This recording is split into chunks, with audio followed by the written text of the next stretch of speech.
Aceh Darussalam, tanah yang sangat kaya akan keindahan alam, keberagaman budaya, bermacam rempah-rempah menjadi daya tarik bangsa Eropa, sehingga berusaha untuk mendapatkannya. Tetapi Aceh memiliki pahlawan yang pantang menyerah bersama dengan rakyat yang memiliki semangat juang tinggi. Dan saksikanlah drama Perang Aceh. Pada tanggal 26 Maret 1873, Belanda menyatakan perang kepada Aceh dan mulai melepaskan tembakan meriam ke daratan Aceh dari kapal perang Citadel van Antwerpen. Perang Aceh pun meletus. Aceh memang cukup tahu. Iya, memang benar Komandan. Sepertinya kita harus segera mengambil tindakan. Tindakan katamu? Hahaha. Itu sangat mudah. Apa maksud Anda, Komandan? Bukankah kita mempunyai persenjataan yang cukup canggih? Apapun bisa kita lakukan. Maryam, bagaimana jika kita menembakkan Maryam ke Aceh? Bagus juga. Tak sia-sia aku mempunyai pendamping strategi seperti ini. Lakukanlah. Cetadin, ada apa Mutia? Aku melihat suamimu pergi bersama pasukan Aceh. Pasukan Aceh? Apakah ini ada hubungannya dengan Belanda? Sepertinya, karena aku dengar dari suamiku, Belanda melepaskan meriam. Mari kita tenangkan warga, jangan sampai warga panik karena berita ini. Ayo!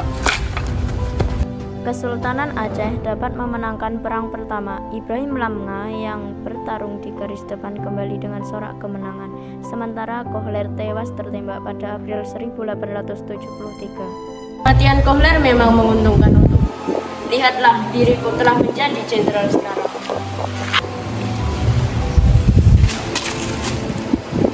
Kita perlu strategi baru, Jenderal.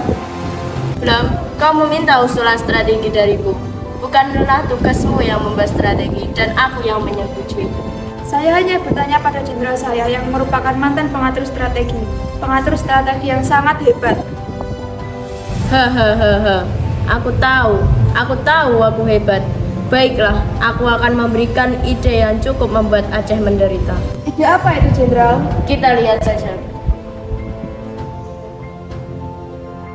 Di bawah pimpinan Jan van Swieten, daerah Namukin dapat diduduki oleh Belanda pada tahun 1873, sedangkan Keraton Sultan jatuh pada tahun 1874. Assalamualaikum. Waalaikumsalam. Ada apa lagi Mutia? Ayo kita pergi. Ayolah. Ibu-ibu dan rombongan lain sudah mulai mengungsi. Bawa anakku dan kita pergi. Suamiku, dia berjuang untuk Aceh. Baiklah. Cut Nyak Dien dan bayinya akhirnya mengungsi bersama ibu-ibu dan rombongan lainnya. Ketika Ibrahim Lamnga bertempung di Gletarum, ia tewas. Hal ini membuat Cut Nyak Dien sangat marah dan bersumpah akan menghancurkan Belanda. Saiku Umar, mengapa engkau tidak memberi istri seseorang? Saya akan hanya beristri wanita yang tangguh dan kokoh dalam mendirinya. Apakah seperti itu wanita yang kau cari? Ya, seperti itulah wanita yang kau cari. Marilah ikut aku, akan aku perkenalkan dengan wanita yang engkau sebutkan tadi.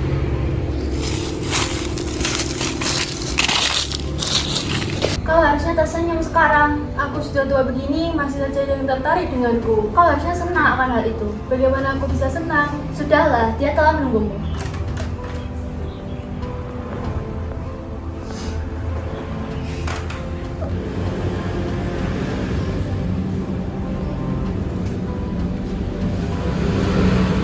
Perkenalkan saya Umar.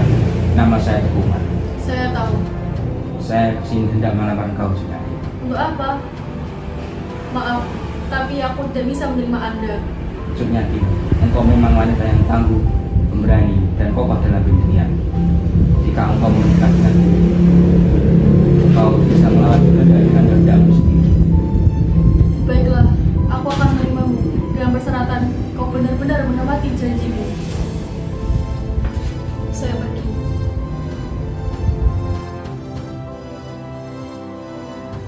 Akhirnya Cut Nyak Dien menikah dengan Teku Umar pada tahun 1880. Mereka dikaruniai anak bernama Cut Gambang. Perang dilanjutkan secara gerilya dan dikorbankan perang fisabilillah. Teku Umar melanjutkan sebuah taktik.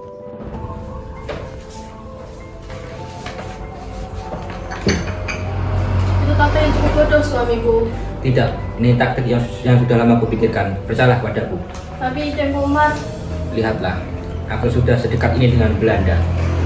Baiklah, aku percaya kepadamu. Lakukanlah apa yang harus kau lakukan.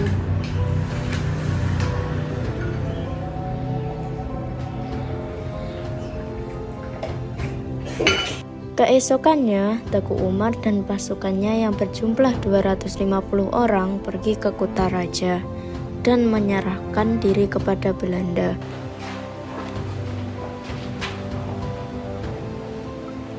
Kau membawa siapa ke sini? Teguh Umar, Jenderal. Silakan masuk. Teguh Umar. Suatu kehormatan bagiku kau datang ke sini. Aku datang ke sini bersama 250 pasukan. Apa maksudmu? Apa yang ingin kau lakukan? Aku ingin menyerahkan diriku dan juga 250 pasukan. Akan kuterima dirimu dan pasukanmu dengan penuh kehormatan. Belum bawa mereka pergi ke aula dan aku akan menemuinya. Setelah itu, kau ikut denganku. Pergilah ke aula, Teguh Umar. Kami akan menemuimu. Musuh yang sangat mudah. Kukira sulit menaklukkan mereka. Benar, Jenderal. Kita harus membuat rakyat Aceh terbakar amarahnya. Apa maksudmu, Blom? Kita harus membuat Teguh Umar sangat terhormat di sini. Itu akan membuat rakyat Aceh terbakar amarahnya. Baiklah, berikan idemu kepadaku. Angkatlah Teguh Umar sebagai komandan unit pasukan Belanda dengan kekuasaan penuh. Kekuasaan penuh, ide yang sangat bagus.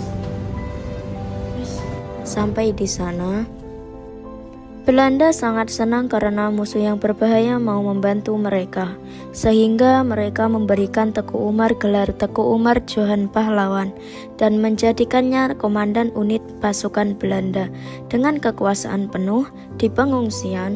Hebat, sekarang dia telah memimpin pasukan kita. Aku harap Belanda akan hancur. Iya, aku setuju denganmu.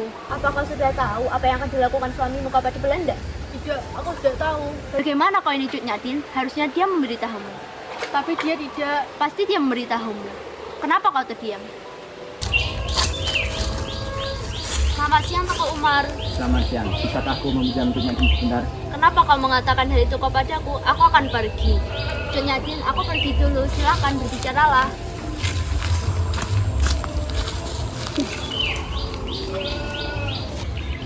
Kau memberitahunya. Tidak, aku harap dia tidak tahu. Bagaimanapun itu, dia akan tahu. Dia adalah anak seorang petinggi dulu. Aku ingin dia tidak tahu.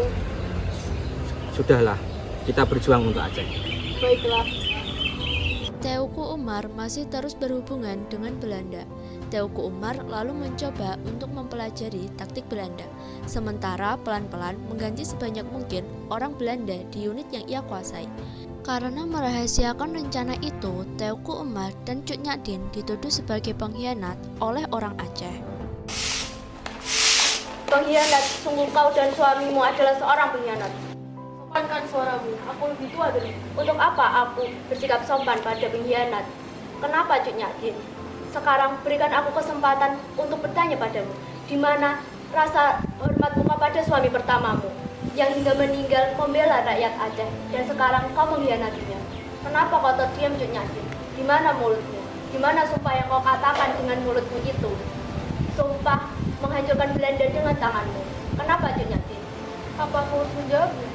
Cut Nyatin, dulu kukira kau adalah wanita yang sangat tangguh dan pemberani. Tapi sekarang bahkan kau terlalu rendah, sangat rendah untuk dikatakan seperti itu. Kenapa, Cut Nyatin? Apa salah rakyat Aceh kepadamu? Pergilah, Mutia. Aku akan pergi. Terima kasih, Cut Nyatin, atas pengkhianatanmu. Assalamualaikum. Waalaikumsalam. Ada apa, Cut Nyatin? Sebaiknya hentikan rencana itu. Kenapa? Aku tak mau rakyat Aceh mengira kita adalah pengkhianat. Kita bisa melawan Belanda tanpa harus melakukan rencana itu. Itu sangat menjijikkan. Cut Nyatin, tak lama lagi rencana kita akan diketahui. Aku sudah berhasil mendekati Belanda dan aku sudah berhasil mengumpulkan pasukan Aceh. Tinggal menunggu hari itu. Maafkan aku suamiku karena mengeluh seperti ini. Percayalah, kalau sudah di jalan yang benar, Allah akan di sisi kita. Keesokan harinya, Teuku Umar melakukan rencana palsunya pada Belanda.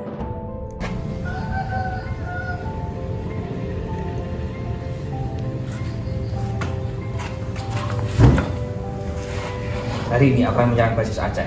Apakah kau yakin dengan ucapanmu, Teguh Umar? Saya yakin, Jenderal. Apa aku sudah memikirkan dengan matang? tentu kami tidak akan mendengar kekalahan. Saya tidak akan berani bertindak ketika semuanya belum siap. Baiklah, lakukan penyerangan ini dengan sebaik mungkin.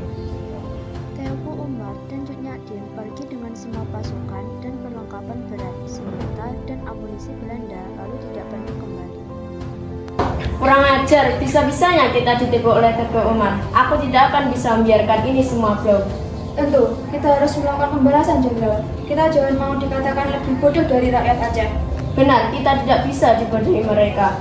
Belum, cepat lakukan operasi besar-besaran untuk menangkap Cut Nyak-dien dan Teuku Umar. Namun, gerilyawan kini dilengkapi perlengkapan dari Belanda. Mereka mulai menyerang Belanda sementara Jan van Swieten diganti. Jan van Swieten memang tidak becus dalam hal ini. Saya mendapat beberapa informasi, Jenderal. Baiklah, berikan aku apa yang kau punya. Pasukan Aceh terus menekan kita. Mereka sudah menyerang Kota Raja dan Labuh. Gitu ya, sepertinya kita perlu mengirimkan sesuatu ke Aceh. Apa itu, Jenderal? Marsos. Apa, Jenderal? Pasukan The Marsos merupakan orang Tionghoa Ambon yang menghancurkan semua yang ada di jalannya. Namun, pasukan ini dibubarkan karena rasa simpati pasukan Belanda. Peristiwa ini menyebabkan kesuksesan jenderal selanjutnya karena banyak orang yang tidak ikut melakukan jihad karena kehilangan nyawa mereka dan ketakutan masih tetap ada pada penduduk Aceh. Sekarang Aceh pasti dilanda ketakutan.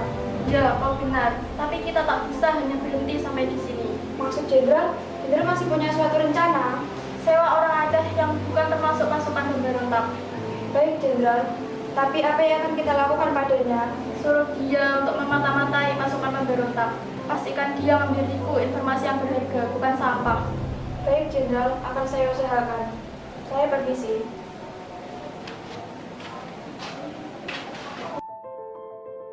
Bukan informasi dari informan kita sewa kemarin. Apakah itu informasi yang bagus atau hanya sampah? Ini adalah informasi yang sangat berharga. Kau akan senang ketika mendengarnya. Katakanlah.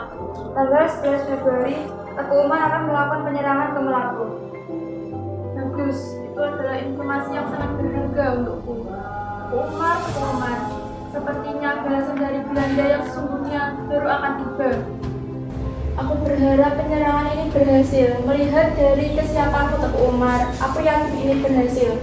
Doakan saja kami, pertolongan Allah pasti ada. Itu pasti akan berhasil, berjanjilah. Sebaiknya aku dari sini. Aku pergi dulu. Assalamualaikum. Waalaikumsalam. Cut Nyak-dien, jagalah warga Aceh. Rawat anak-anak kita menjadi wanita sepertimu kelak. Mengapa Anda mengatakan seperti itu? Tidak apa-apa, ayo kita sholat dulu. Sudah waktu isya. Tetapi karena Belanda sudah mengetahui lebih dulu rencana Teuku Umar, Belanda dapat membunuh Teuku Umar. Ada apa? Kenapa kau mendatangiku? Aku minta maaf, Cut Nyak-dien, tapi suamimu, Kenapa dengan suamiku? Apa yang terjadi dengannya? Teuku Umar, gugur tertembak peluru. Tidak, Anda pasti berbohong. Habis saya pasti belum meninggal. Tidak, Cut Gambang. Sebagai perempuan Aceh, kita tidak boleh meneteskan air mata kepada orang yang sudah syahid. Namun perjuangan tak terhenti di situ saja. Cut Nyak-dien lalu memimpin perlawanan melawan Belanda di daerah pedalaman Meulabo bersama pasukan kecilnya dan mencoba melupakan suaminya. Beberapa tahun kemudian, Cut Nyak-dien ikut ditangkap oleh Belanda. Cut Nyak-dien pun dibawa ke Sumedang. Di sana, beliau menghabiskan masa hidupnya, wafat, dan dimakamkan di Sumedang. Di mana orang-orang Belanda itu? Jam segini, bulu hidungnya belum saja terlihat, padahal kita sudah siap. Tunggu sebentar lagi, kita sudah siap dalam peperangan ini.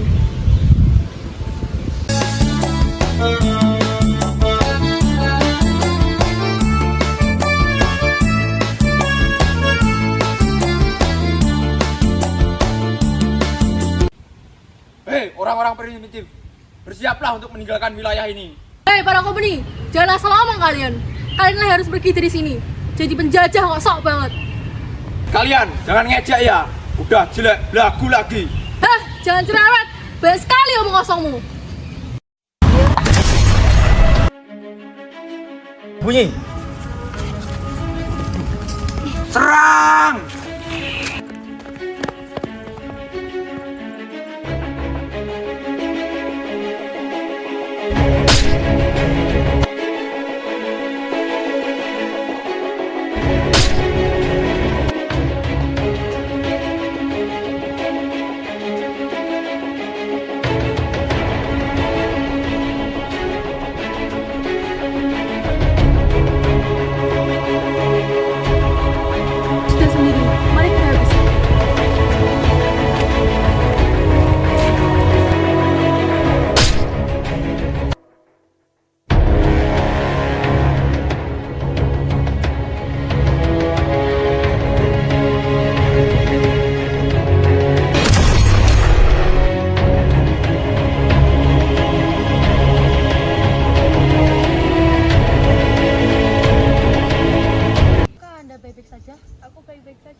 banyak beristirahat, maka banyak rakyat Aceh yang terbunuh. Mau kemana, Panglaut? Saya akan pergi, tapi saya akan segera kembali. Semoga Anda senang ketika saya kembali. Baiklah. Gambang. Ada apa, Mak? Apakah kau baik-baik saja, Cik Nyadin? Nautia, tolong bawa anakku pergi dari sini. Aku tidak akan meninggalkanmu, Cik Nyadin. Pergilah, aku mohon pergilah. Ini demi Aceh. Karena ketidakmampuan Belanda untuk berhadapan dengan Aceh secara keseluruhan, bahkan Belanda frustasi. Akhirnya melakukan kejahatan-kejahatan perang. Belanda tidak menyerang pasukan militer Aceh karena mereka gesit, tapi yang diserang justru rakyat-rakyat pedalaman, desa-desa, dan kampung-kampung yang lemah. Mereka dibantai, diteror, dan dihancurkan. Maka dari situlah yang membuat pasukan Aceh terobsesi untuk perang dan menyatakan perang jihad fisabilillah bahwa Belanda itu kafir dan harus dihancurkan sampai akar-akarnya. Akhir perlawanan rakyat Aceh. Karena perang Aceh sudah berlangsung kurang lebih 30 tahun, dimulai tahun 1873 dan berakhir pada 1904. Untuk memenangkan perang Aceh, Belanda menggunakan siasat berupa penyamaran Christian Senogulgrenje ke pedalaman Aceh. Tujuan penyamaran ini adalah untuk mengetahui titik lemah perjuangan rakyat Aceh. Christian Senogulgrenje adalah seorang tokoh antropolog ahli Islam, tapi ia bukan seorang Muslim. Ia menyamar menjadi ulama dari Arab, yaitu Haji Abdul Ghaffar, dan mengajarkan paham-paham Islam yang terbalik, terutama di bidang politik. Selama 2 tahun menyamar, Senogulgrenje akhirnya bisa memberikan sejumlah usul kepada Belanda untuk dapat mengalahkan Aceh. Usulan itu salah satunya dengan merebut hati rakyat Aceh. Menurut Christian Senogulgrenje, Belanda harus menunjukkan niat baik kepada rakyat Aceh dengan membangunkan sarana-prasarana seperti masjid, surau, jalan, dan sebagainya. Siasat Senogulgrenje itu diterima dan dijalankan oleh Belanda. Alhasil lambat laun Belanda dapat melemahkan kekuatan perlawanan Aceh karena banyak ulama dan bangsawan yang berseteru. Perang Aceh diakhiri dengan surat perjanjian tanda menyerah atau traktat pendek. Pada tahun 1903, Sultan Alauddin Muhammad Daud dan Panglima Polem menyerah setelah mengalami tekanan luar biasa. Buah hati cutnya semuanya, berbanggalah pada adat kita, negeri kita, dan agama kita. Meninggal anak sudah ada kuburan, hilang adat di mana kita mencarinya. Setelah mengetahui betapa susahnya para pahlawan mempertaruhkan diri, harta dan nyawa, betapa besar jasa mereka yang telah membuat perubahan pada negeri kita tercinta. Kita sebagai anak negeri harusnya bangga terhadap pengorbanan mereka. Kita anak cucunya, masih malukah kita menjadi anak negeri? Dan masih malukah kita dengan budaya dan adat kita?